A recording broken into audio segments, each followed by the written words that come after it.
Bom, gente, essa é a nossa aula 14, né? E hoje nós vamos continuar falando sobre sociedades anônimas.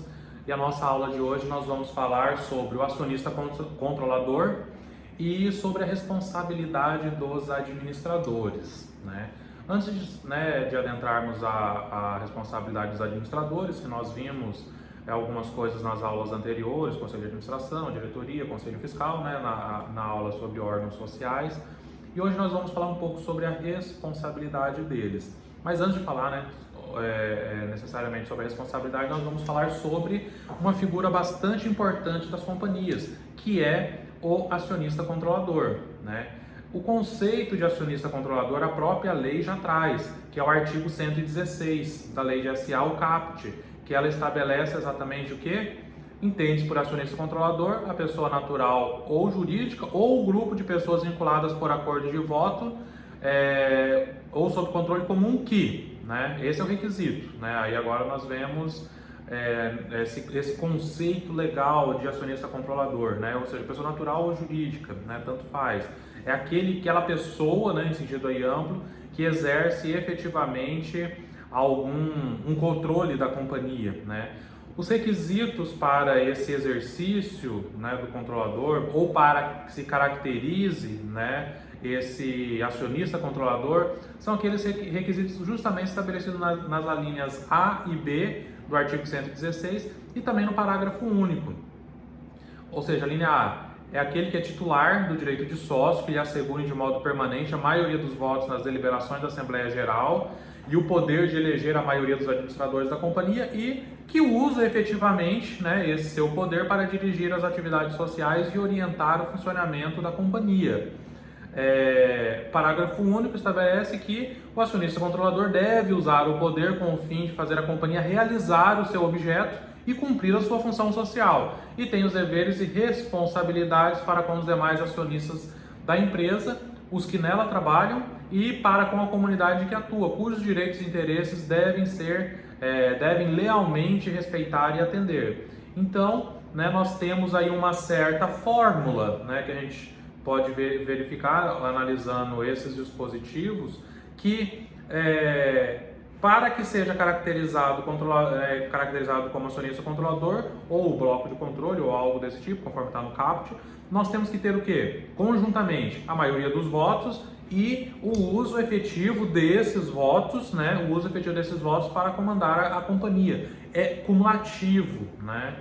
Nelson Aiziri, que ele traz 3 aspectos bastante interessantes aí, assim, sobre o acionista controlador, a caracterização do acionista controlador.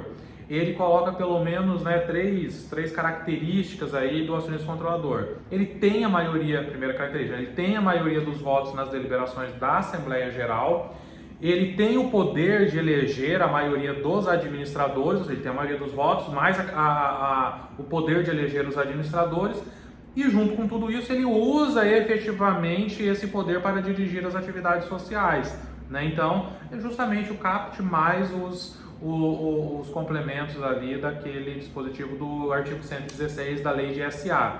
Então ele tem que usar efetivamente, porque se ele tem a maioria dos votos, mas não elege os administradores e não usa o seu poder para dirigir a companhia, então não podemos dizer que ele é o acionista controlador. No máximo, ainda que ele tenha a maioria dos votos, no máximo vamos dizer que ele tem a maioria dos votos, mas ele não exerce ali efetivamente o seu poder de controle. Ainda sobre o acionista controlador, né, a identificação dele, conforme eu já falei, ela é pessoa, né, no sentido tanto de pessoa jurídica quanto de pessoa natural, pode ser pessoa única ou pode ser um grupo de pessoas, conforme o próprio dispositivo estabelece, ou seja, pode ter um bloco, né, um grupo ali, um agrupamento de acionistas que se juntam para se tornar ali aquele grupo de controle. A outra grande característica que está principalmente aí na linha A é que é exigível que, para ser considerado controlador da companhia, é necessário que ele tenha a condição de acionista, ou seja, é necessário que ele seja titular de ações. Não existe um controlador que não seja acionista, né, pelo espírito da lei, né? Estamos falando aqui de acordo só com o que está estabelecido na lei. Tem que haver uma relativa estabilidade desse poder de controle. Ou seja, ele tem que desempenhar esse controle, esse poder, né, se apresentar, né, de forma como um acionista controlador de forma permanente e sucessiva, né? Até o regulamento da B3, né, ela estabelece relativamente ao novo mercado, ao segmento do novo mercado, que ele tem que eleger os administradores durante um determinado período, e aí verifica-se que ele tem ali aquele, né, ele é o acionista controlador, ele efetivamente utiliza o seu poder de controle, né? E essa manifestação do poder de controle, ela se realiza, né, justamente na Assembleia Geral, quando ele elege ali a maioria dos administradores. Ele tem uma posição de preponderância na Assembleia Geral, ele ou eles, né, que votariam aí em conjunto. Vocês viram que eu falei em acionista controlador e poder de controle, né? Então são duas coisas que estão geralmente, né, associadas, né? Quem é o acionista controlador, obviamente ele exerce ali o seu poder de controle. Quanto ao poder de controle, a doutrina ela traz aí classificações, né, diversas classificações ou modalidades. No âmbito interno, né, ou seja, essa classificação é relativamente ao âmbito interno da companhia. Ele pode ser totalitário, ou seja, quando o acionista controlador detém, né, o seu poder de controle é totalitário, quando ele detém 100% das ações, no caso de uma subsidiária integral, ou praticamente isso, ou seja, é um poder inconteste, né, não tem nenhum acionista que poderia ali eventualmente, ou grupo de acionistas que poderiam se unir e eventualmente tirar dele esse poder de controle. Ele pode ser majoritário, é quando ele detém, né, o acionista ele não tem o controle total das ações, mas ele tem ali um controle majoritário, ele tem um controle da maioria das ações com direito de voto, que garante a ele, obviamente, a possibilidade de deliberar na Assembleia Geral e aprovar o seu entendimento, né? Esse é o mais comum, inclusive, no Brasil, né? Esse poder de controle exercido na modalidade de majoritário, né? O poder compartilhado também é quando não existe uma figura de uma única pessoa, mas o controle é exercido por várias pessoas, geralmente vinculadas por um acordo de acionistas. Ele resulta aí, né, quando nós falamos que é o controle compartilhado, ele surge a partir da formação de um famoso bloco de controle, né? Ou seja, vários acionistas que não têm nenhum deles participação suficiente para manter a maioria dos votos, eles vão lá, se unem e formam o bloco de controle. Nesse momento eles passam a exercer esse poder de controle de forma compartilhada. Tem também o chamado controle minoritário, né? Quando acionistas da companhia que não detêm a maioria dos votos, mas devido à grande dispersão das ações no mercado acionário, faz com que uma quantidade muito pequena de ações é suficiente para que aquele determinado grupo de acionistas ou aquele determinado acionista exerça ali efetivamente o poder de controle, ou seja, mesmo ele sendo minoritário, né? Então há esse controle minoritário.